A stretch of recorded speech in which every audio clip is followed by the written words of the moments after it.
Why, in an age where the highest peaks have been conquered, does Mount Kailash remain unclimbed?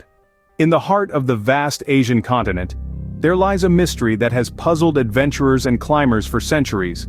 Nestled within the rugged landscapes of the Ngari Prefecture, in the Tibet Autonomous Region of China, stands the formidable and enigmatic Mount Kailash. Towering at an altitude of 21,778 feet, this mountain is a sight to behold, a symbol of spiritual reverence, and a challenge that remains unconquered. In a world where technological advancements have made the impossible possible, where the most formidable peaks have been scaled, Kailash stands untouched, its snowy crown pristine and unspoiled. The mountain's solitude is not due to lack of interest or the audacity of climbers. Many have eyed its peak with a burning desire to conquer, to etch their names on the annals of mountaineering history. Yet, despite the allure of its unclimbed summit, the mystery of its untouched slopes and the challenge it presents, Mount Kailash remains a virgin peak. Why, you may wonder, is this so? Is it the harsh, unforgiving conditions that deter even the most experienced climbers? Is it the daunting altitude, or the treacherous terrains that make the ascent a formidable task? Perhaps the answer lies not in the physical world, but in the realm of the spiritual and the cultural. Mount Kailash, after all, is not just a mountain, it's a symbol, steeped in ancient beliefs, revered by millions, and entwined with legends and folklore that have been passed down through generations. Could it be that the answer lies within these tales, in the reverence of the people, in the respect for a sacred symbol that is more than just a peak? Could it be that the mountain remains unclimbed not due to physical challenges, but due to a respect for the beliefs and traditions that surround it? Is it because of the harsh conditions, or does the answer lie deeper? As we delve into the mystery of Mount Kailash, we may find that the answer is more complex than we first thought. Our story starts in the year 1812 with the discovery of Mount Kailash by the Western world. As we delve into the annals of history, we find that the majestic Kailash was a mystery to Western explorers for centuries. Its towering peak, hidden in the harsh, isolated expanse of Tibet's Ngari Prefecture, remained elusive and enigmatic. The first Westerners to set eyes on Mount Kailash were a group of intrepid British explorers, led by Captain John Hanning Speke. Despite the allure of the uncharted peak, the team was unprepared for the severe conditions that lay ahead. The extreme cold, coupled with the thin air at such high altitudes, tested their endurance and resilience to the maximum. The explorers soon realized that Kailash was not an ordinary mountain. Its unique pyramid-like shape, its four sheer faces aligning with the cardinal points, and its remote and solitary location, all added to its mystique. The mountain was not just a geographical marvel but also a place that held deep spiritual significance. The local inhabitants revered it as the abode of the gods, a sacred place not to be trespassed. The initial attempts to scale the mountain were fraught with difficulties.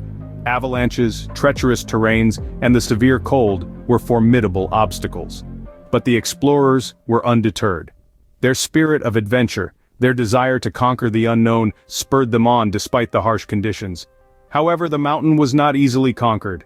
Mount Kailash seemed to resist the attempts of these foreign intruders. Its steep cliffs, its icy slopes, and its unforgiving weather turned back many who dared to set foot on its sacred soil. Despite these challenges, the allure of Mount Kailash remained. Its majesty, its mystery, and its spiritual significance continued to draw explorers from all over the world. But the mountain's inaccessibility, its harsh environment, and the respect for local religious beliefs made climbing Kailash a daunting task. But the challenges of nature were not the only things that held back those eager to conquer Kailash. Mount Kailash is not just a mountain, it is a sacred entity, a divine symbol. Towering majestically in the Ngari Prefecture, Tibet Autonomous Region of China, the mountain's peak kisses the sky at an altitude of 21,778 feet. It's not just its towering presence that stands out, it's the profound spiritual significance that it carries across multiple religions. In the realm of Hinduism, Mount Kailash holds an esteemed position. It's believed to be the abode of Lord Shiva, the destroyer and transformer. Shiva, along with his wife Parvati, is said to reside at the peak of this mountain, meditating and performing cosmic dances. Hindus consider a journey to Kailash as a pilgrimage to the center of the universe, a holy voyage that cleanses the soul. The mountain's aura extends to Buddhism as well. For Buddhists, Kailash is the home of Demchok, a deity symbolizing supreme bliss. The mountain is perceived as a spiritual pillar, the axis of the world, around which the entire cosmos rotates. Jainism, another ancient Indian religion, reveres Kailash as the site where the first Jain Tirthankara achieved liberation from the cycle of life and death. The mountain is a symbol of spiritual attainment, a beacon of enlightenment. The indigenous Bon religion of Tibet also holds Kailash in high regard. To them, it is the sacred 9-story swastika mountain, the axis mundi, the center of the universe. The sacredness of Mount Kailash is not confined to a single belief or religion. It is a melting pot of spiritual significance, a beacon that transcends religious boundaries. Its significance is so deeply woven into the fabric of these faiths that the idea of setting foot on its sacred peak is seen as a desecration of these divine entities. With such deep-rooted beliefs, the idea of climbing the mountain became not just a physical challenge but a moral dilemma. Respecting the religious sentiments, the Chinese government officially banned climbing Mount Kailash in 2001. As we dive deeper into the story of Mount Kailash, we find a fascinating blend of spirituality and politics at play. The ban on climbing this sacred mountain is not a mere restriction, it is a testament to the reverence for the beliefs deeply rooted in the local culture. When the Chinese government announced the ban in 2001, it was a move that stirred mixed reactions worldwide. On one hand, the religious communities who held Mount Kailash sacred breathed a sigh of relief. For centuries they had watched the mountain, revered in 4 different religions, Hinduism, Buddhism, Jainism, and Bon, bear the brunt of human curiosity.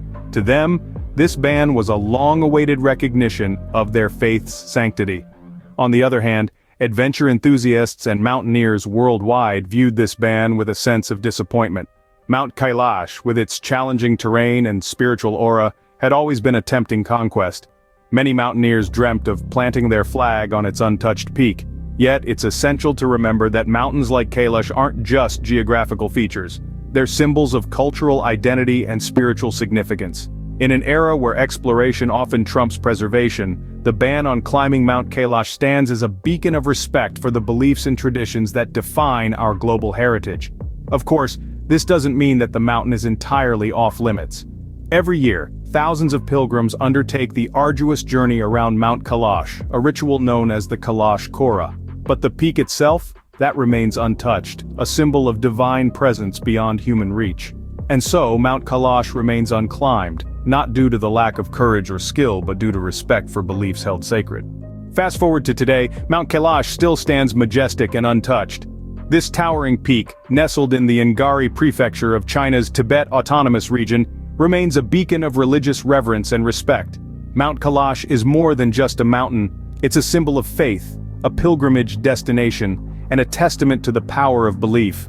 Each year, thousands of pilgrims brave the harsh conditions and treacherous paths to circle the mountain in a ritual known as the Kailash Kora. Hindus, Buddhists, Jains, and Bonpos, they all converge here, each with their own spiritual interpretations of the mountain's significance, yet united in their reverence for this sacred peak. For Hindus, the mountain is the abode of Lord Shiva, the god of destruction and regeneration. Buddhists, on the other hand, see Kailash as the home of the Buddha Demchok, who represents supreme bliss. Jains believe the mountain is where their first Tirthankara Rishabdeva attained liberation, while for followers of the Bon tradition, Kailash is the site of the sky burial ritual. Despite the allure of its height, and the thrill it offers to climbers worldwide, Mount Kailash has never felt the tread of a mountaineer's boot. Its sanctity is such that even in the face of the modern world's relentless pursuit of conquest, the mountain remains untouched.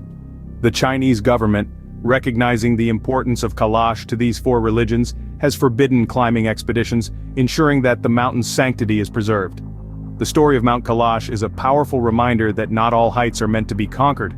In a world where the tallest peaks are seen as challenges to be overcome, Kailash stands as a symbol of reverence, a testament to the power of faith, and a beacon of respect for the sacred.